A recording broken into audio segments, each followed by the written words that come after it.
Hello दोस्तों, नमस्ते।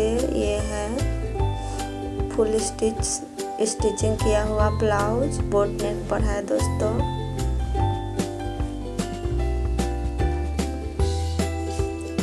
Full blouse है। ये मेरी फर्स्ट ब्लाउज है दोस्तों, बोट नेक पर है, पान गला सेम है दोस्तों, प्रिंसेस पार्ट पर। और ये इसका फिनिशिंग बहुत ही प्यारा है। और ये है आई डिजाइन बाही में।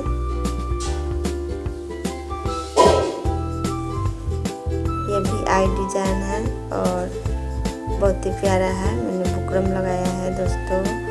और ये है साइड हुक, जो हमने हुक लगाया है साइड हुक। ये है पीछे का मटका गला, जो बहुत ही प्यारा और फिटिंग अच्छी होती है मटका गला की। और ये है इसकी लटकन दोस्तों। अगर ब्लाउज पसंद आए तो प्लीज़ लाइक एंड सब्सक्राइब कीजिए और चैनल को सपोर्ट दीजिए।